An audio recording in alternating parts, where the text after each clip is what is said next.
Hey, Monique. Hey, girl. How's it going? Really good.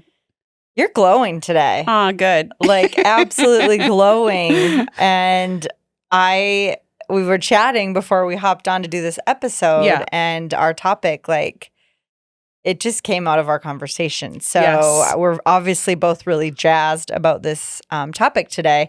And I'm excited to talk about something that is almost womanly and feminine in nature, but something that we are raised and trained out of being, and that is gentleness. Yes. To be gentle and to live a gentle life, to use gentleness as a guiding star in the way that you are with people and treat people. And it's just something that's almost counterintuitive, but yet essential. So I know you have a lot to say on this topic and lights you right up. So I'm excited to dive into it deeper today and have a very gentle discussion. Welcome to Heart and Soul, the podcast where we empower and inspire women to lead their best lives, harnessing the power of their hearts and souls. We are Mariah and Monique, your hosts and guides on this journey of self-discovery and personal growth. In each episode, we will dive deep into topics that matter most to you, from self-love and confidence to career development, relationships, and everything in between. We believe that every woman has a unique strength and inner wisdom waiting to be unleashed. Join us as we cover insightful heart and soul-centered topics and interview incredible women who've overcome challenges, chased their dreams, and found their true purpose. Through all of this, you will discover practical tips, strategies, and real-life stories to help you navigate life's twists and turns. For whatever season of life you're in, this podcast is your safe space to explore, learn, grow, and possibly even laugh and cry with us. So grab your headphones, maybe your favorite drink, and we'll embark on this transformative journey together. With heart, I'm Mariah. And with soul, I'm Monique.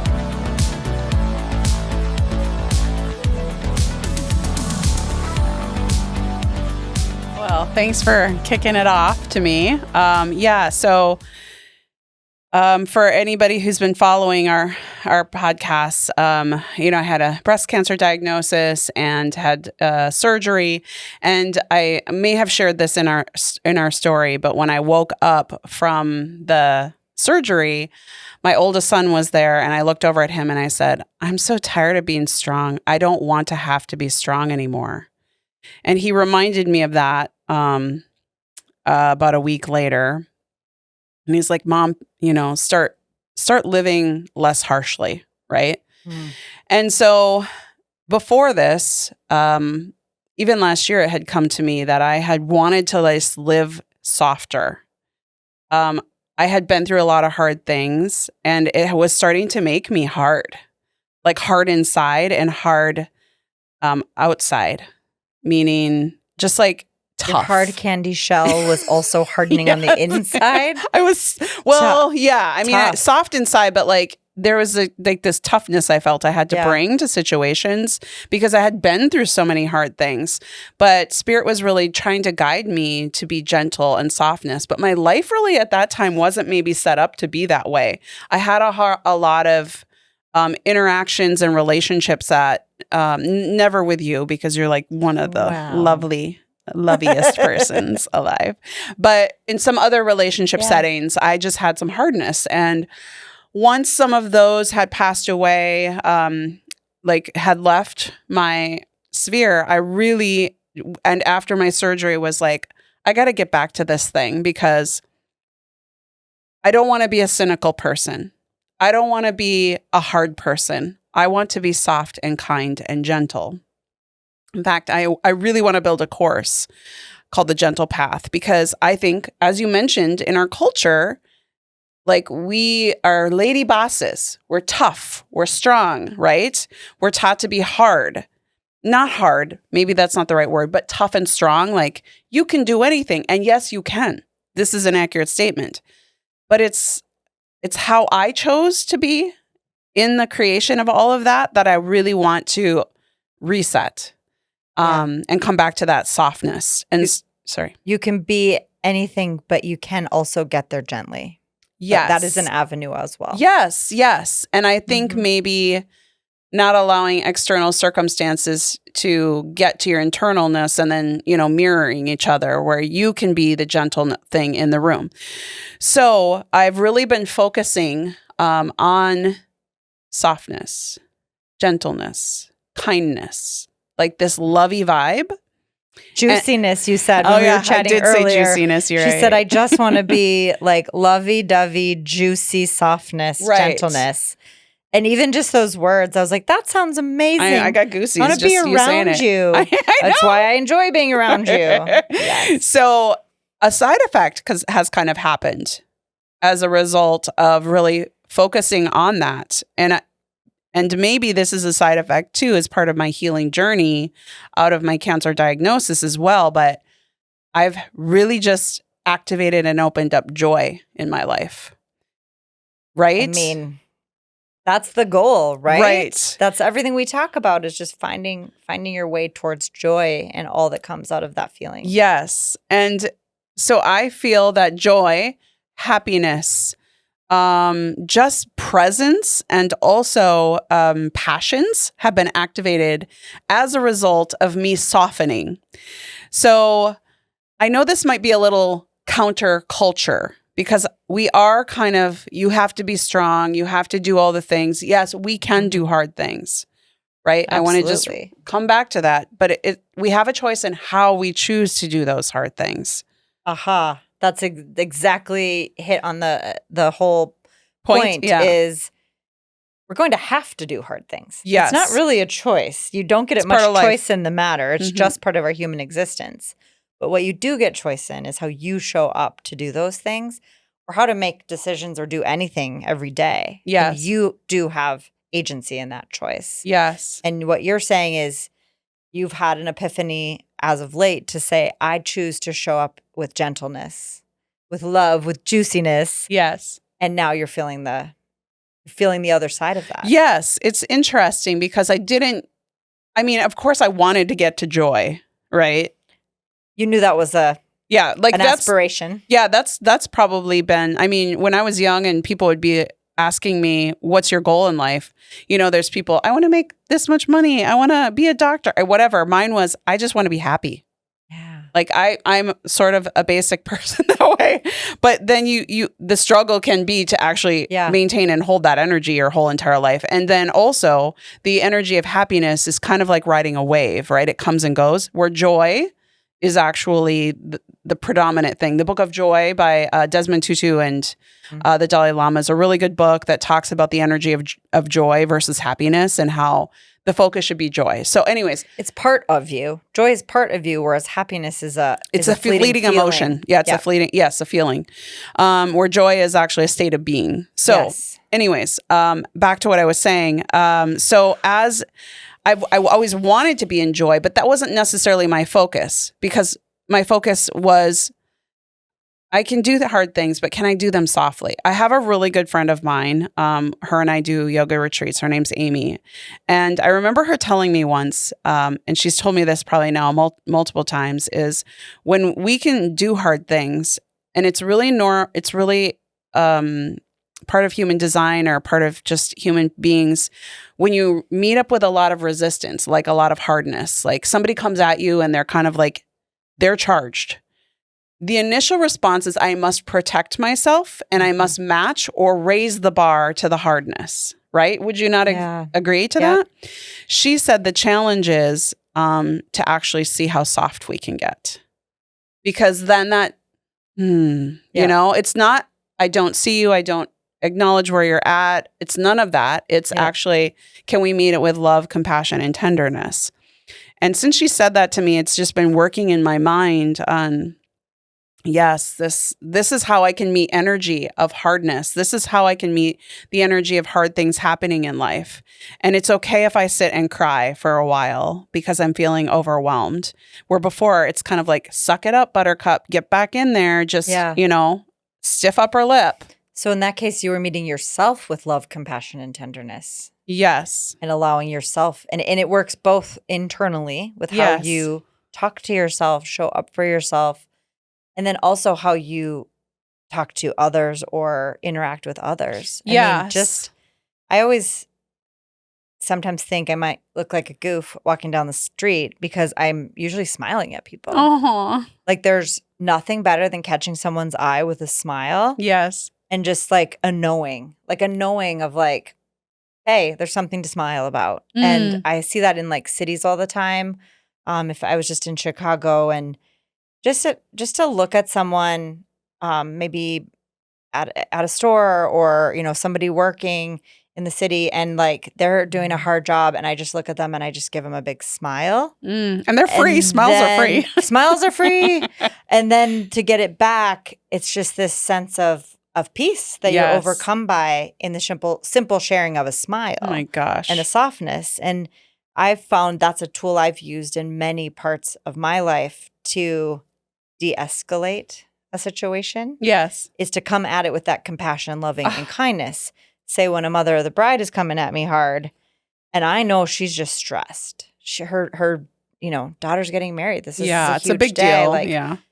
I know it's not about me. They're not coming at me, but I can meet them with tenderness and compassion. And that has been huge in neutralizing those relationships in hard moments. That's exactly what Amy was talking about. Yes. Right? Yep. Yes. You have a choice in that matter, but we're not always trained to use that tool. Instead, we go to defensiveness and anger and raised voices and accusation and all of that versus a phrase that I've always loved. I once saw it like on a poster or something that said, be kind. Everybody is fighting the same hard Oh my battle. gosh, yes.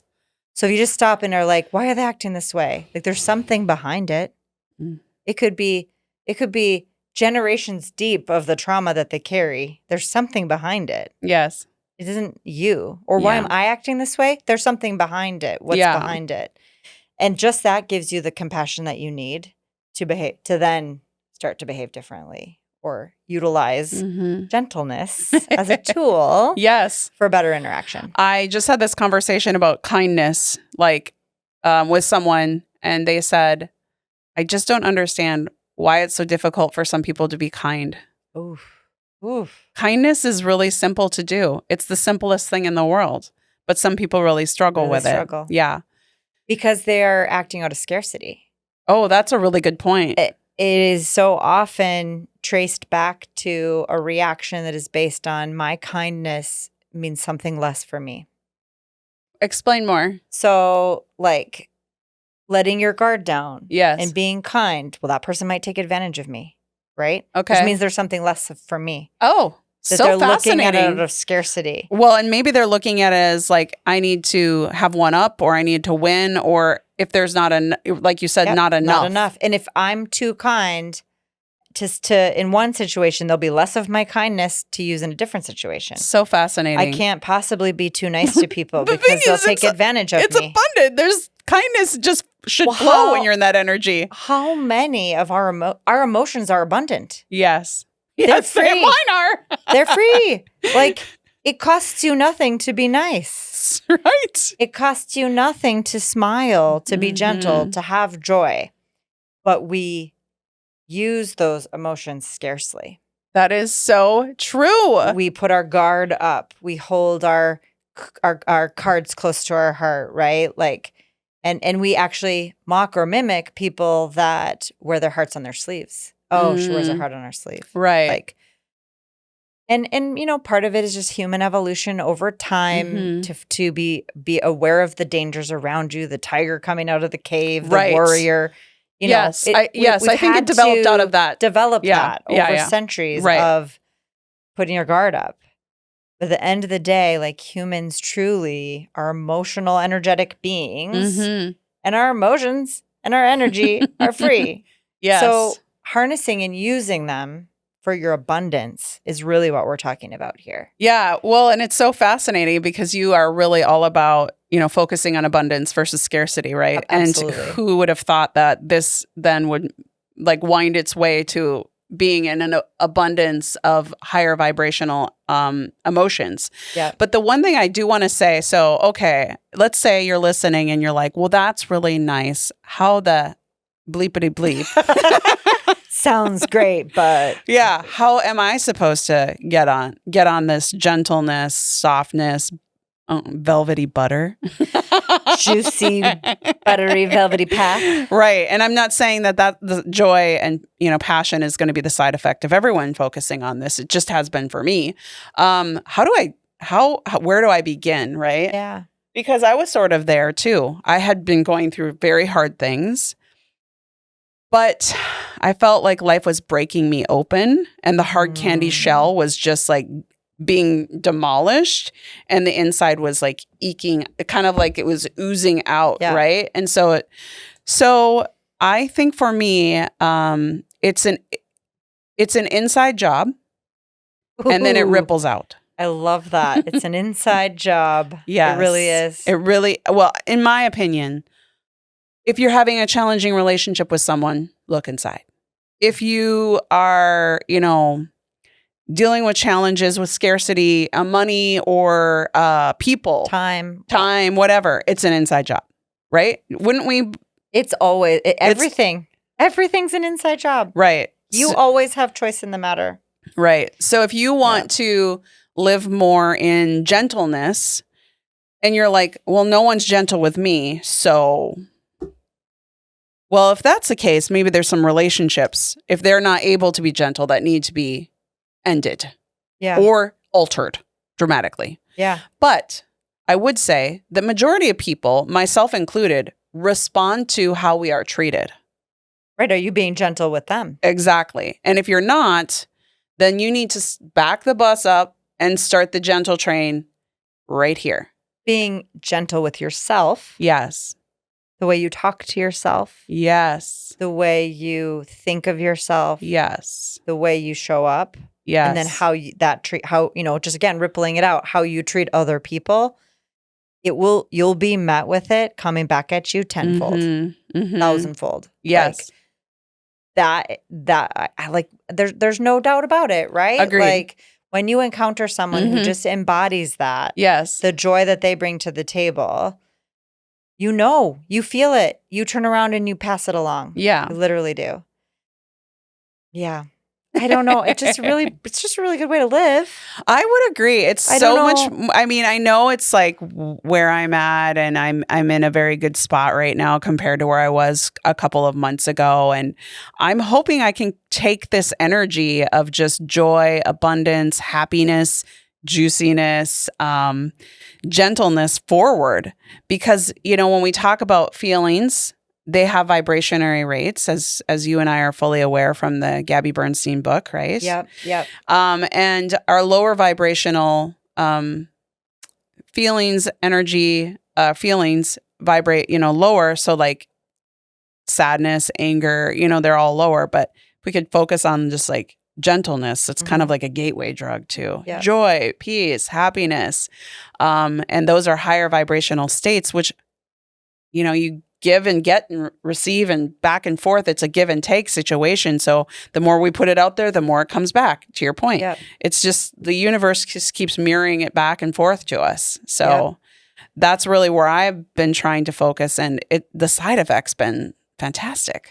And I saw it happen with you almost overnight. Yeah. I mean, truly, like it suddenly, like the vulnerability that you had to go through with a major medical situation, how that ultimately changed relationships in your life. And you just decided on you. You chose yourself and you chose to show up differently in the world. Like, amazing. Thank you. I'm really glad that it was palpable for other people as well, because it's an inside job, right? To be kind and gentle to yourself and to accept the flaws and to get closer to that sort of energy versus keeping it like that's not possible for me.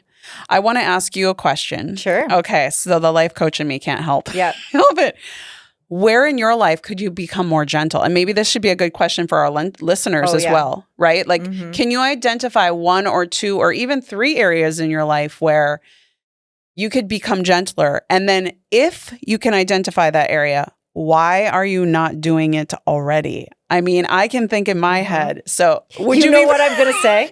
I don't. Well, okay, no, but I am. Are you okay sharing? Yeah, absolutely. Okay. Yeah.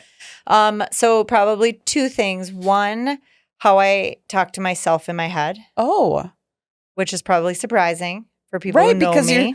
You're such a lovey, special person. What? No. And ask me how you need to super confident. Yes, you are. I am. Like I actually can say that. I have a high self-esteem, a high self-worth. But I do go to like frustrated places of like, like here's my inner narrative can sometimes be like not gentle. And so that's not helpful. No.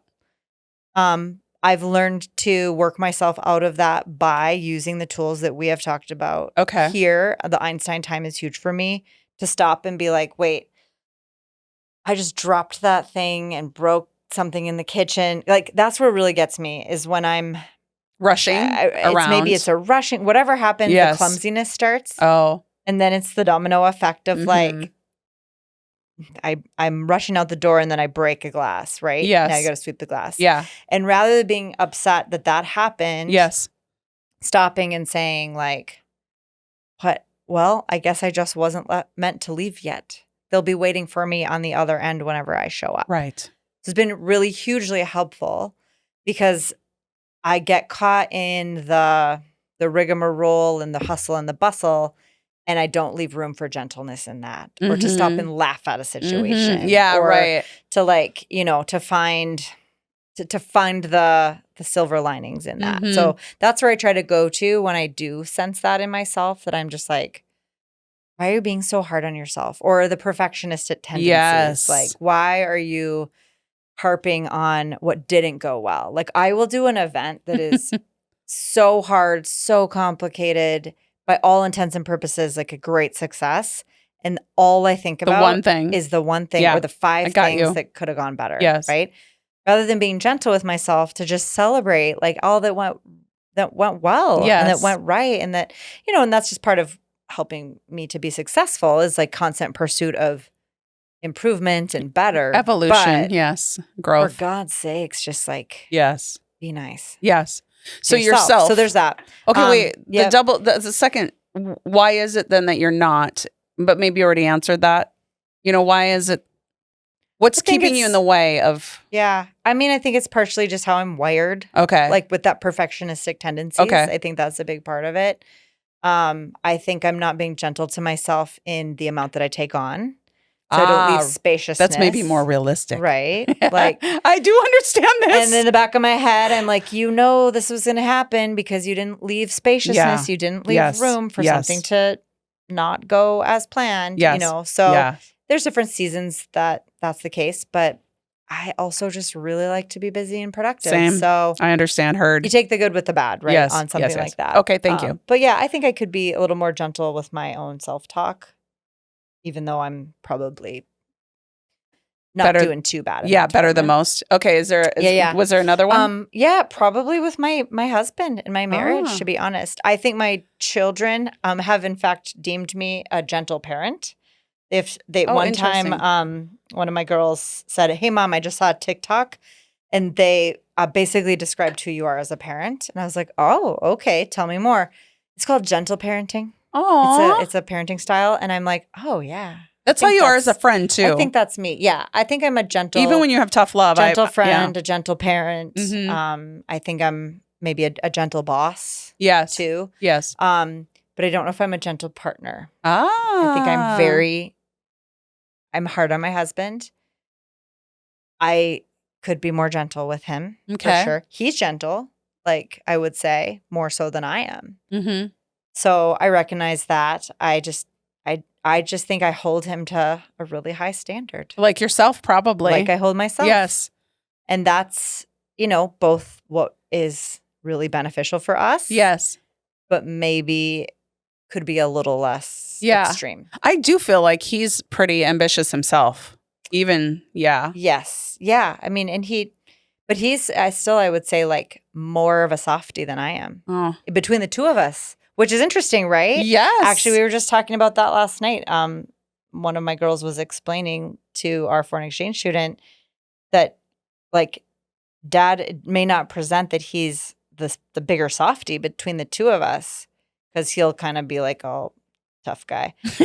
But he wears his heart on his sleeve too. Okay. He's the softest. So what is it? Yeah, but we're both pretty gentle, I would say. Yeah, I agree. In the grand scheme of But things. what is it that's in the way of you bringing in more gentleness and softness with him? Probably my own doing. Like, it's nothing he's doing. Yes, right? Like, usually inside job. Not leaving time or space for it to be a top priority. Resounding with yourself and with him. It's the same, it's the right? Same thing. Like, not allowing the space for it. Yeah. So then it just gets pushed to the bottom of the barrel, where at the end of the day, I don't have any more. I'm on my last thread, right? I have no more threads. I'm out. Like, I've expended them all day doing a million other things. So then when I'm, there to be gentle or, more present. There's a lack of presence, yes. Or all of that, I just haven't left room for it. It's fascinating. I would say that. Yeah. It's fascinating because when I'm thinking about what could potentially be mine, I can't pinpoint necessarily one thing. But I can say when I am not gentle, when I'm not in that energy, it is because I'm rushing around and I'm overcommitted, overdoing, and overstressed. So that kind of is in the way of gentleness. But then how do our listeners, how do we as normal, high-functioning human beings, like, do we deschedule, Right. And we've talked about many of these topics already. Like exactly. Spaciousness and boundaries. Yes. And that can be at odds with a personality that functions really well in, high conflict, vibration. high stress, right. And so I think at the end of the day, for us at least, and for me, is I am wired for more abundance and joy and and juiciness and all of that. So like my center is soft. I have shell. I have a soft center. I just have a bit of a shell that goes on when it needs to. But that's also a benefit too, because I do have to protect with boundaries from being completely overtaken by serving, because I would just serve forever. I want to help everybody all the time. My God, do I hear this? Yes. So it's just like that little bit of a candy shell does serve a purpose. Yes. But I think I could be more gentle in just pausing and not, say, snapping back, or pausing and thinking about, like, is what my partner wants mean less for me, right? So scarcity. Can I look at it without scarcity? Is spending a little bit more time and staying up later to spend time together ultimately going to make a difference tomorrow? I'm going to be tired no matter what, right? Right. I mean, one less hour of sleep. Right. Yeah. So just like being more abundantly in thinking about how if I'm more gentle with him, it's only going to bring me more abundance. Yes. And we've been working on that. And we've kind of learned, like, if I'm more gentle with him, it really comes back to me in spades. Yeah. Yes, it does with everyone. That's the crazy thing. And he'll sometimes look at me and be like, this works out better for you in the end. And I'm like, I know. I just don't know why I can't always be this way. Because I feel like sometimes we go out in life and we have to be tough. And I was... Well, one thing that I just want to finish that, because it just clicked in my head. What I have said in the past, and this might ring for other people in your primary relationship, your primary attachment, right? I've said, he is the one person that just, like, has to suffer all sides of me, right? Oh, like, my God, yes. And me, him. Right. Like, at the end of the day, like, what we bring to the table. The good, the bad, the ugly, you see it. Ultimate. And so sometimes he's the only place I can just be real. My crappy self, right? Like, I can just be real and vulnerable and not fun and not song and dance and I'm not selling anything and I'm not having to serve anywhere. Like, I'm just like, I just want to be the raw me which isn't the bright and shiny, juicy one. Right. And that kind of sucks if that person is showing up too much. You know? But it's like, but where else can you be that person? And ideally you partner so you have that, that one safe place. Yes. So I think that kind of helped to recognize, like, you're not just getting this side of me because I'm dumping it on you. You're getting it because you're the one place that I feel safe to be this side of me. That really helps to be like, okay, I see that. Like, it's not personal. Mm-hmm. It's a choice. We chose each other, like, to see the worst parts. It's what you say in your vows, for better, for worse, right? You would know. I don't think we said that, but in our vows. But yes, like, that's like, otherwise, why do you really get married? Like, oh my gosh, I could go on about my thoughts on that. Yeah, right. And probably podcast episode next. Here we go. But anyways, but the one thing I would say, it's so abundantly clear to me that you were talking about scarcity with time. And I'm thinking it's even deeper than that. It's intentionality with moments and presence. Yes. Be in it when you're in it and stop thinking about what's coming next, what you did in the past. Let go of it. Yep.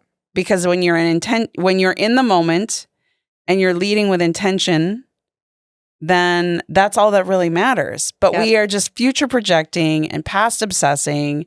And yeah. So I'll tell just a quick story. This is, I think, probably will really resonate. So I obviously live a busy life, a lot going on. Yes. And in the middle of all of it, I've been harping that I hate the floor in our basement. I have an old house. What is it? Just concrete or what? It's concrete, but people paint it. Then the paint eventually bubbles up and then it scrapes. It's and hideous. It's just awful. I hate it. Every time I go down to the laundry room, I end up tracking paint chips back up the stairs. It's just really, it needs work. So I just want this floor. Done. And an opportunity presented itself that we could get the floor redone with like an epoxy, like a permanent epoxy layer on this floor. Nice. Right? Like you have in your vault space. Yes, like we have at work. It's the same company. And so I mean, again, my husband, like, hearing me just like bitch about this nonstop, not gently, the opportunity presents itself. And he's like, so we're going to go for it. But okay, what this means is we have to empty everything out of our basement. A basement? It's a big basement too. I have a lot of little rooms full of crap. And we have to do it by Monday. And this is this week. So, and you're still in your busy season, sort of. I'm working 24/7. God bless him. He's the best. So he is literally painstakingly moving every item out of our basement one at a time. An hour a day. He's putting in 2 hours a day, an hour in the morning, an hour at night.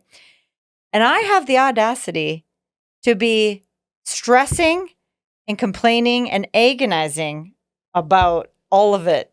And how are we going to put it all back in there? And I mean, he should have just said, slow your roll. He should just leave and not come back at this point, because that's absurd. Okay, but that's the sweetest thing. He's doing it himself. And he's like, but this is going to achieve what you wanted, which was to get the floor done. And I'm like, yeah, I know. But all this crap in my living room is driving me nuts because, it's spilling out into the rest of the house. I can't imagine. So I'm going to use this conversation today in the pursuit of being just like abundantly gentle with him about this act of service that he is doing for me. Beautiful. He doesn't care about the floor in the basement. It hasn't bothered him for 1 minute. But he knows like that it is my nuisance and like a thing that's been bothering me. And now we have this opportunity to do the floor. And all I can focus on is not being present or grateful. I'm focused on how much work it presents for me in the future. And dissecting that just goes into like all of it. Be present, be grateful, be gentle and kind and appreciative, and see that this is an abundant opportunity and not one to focus on being tough or hard or scarce. Because I'm being scarce. I'm like, well, I'm not going to have time.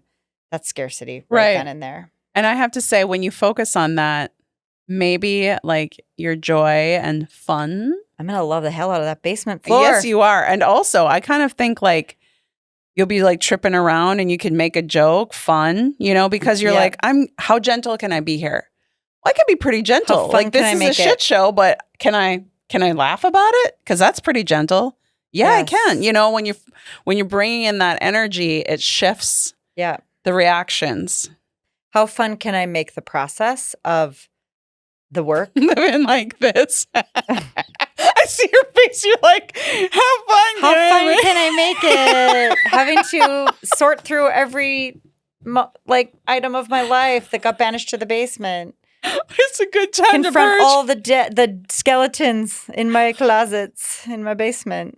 Makes you real happy. You know what, though? Listen, we're going to do a follow-up episode to this, and it's going to be how it changed my life because we cleared out all the skeletons in my basement. I know it is. See, now I'm jazzed. It's going to be amazing. Talk to me in like a month. Thank you for sharing and being vulnerable I don't know, about that. Came out that's really a place where I need to be gentle. I see it so clearly. Yes. Like what he's putting in to do something that he could give a shit about.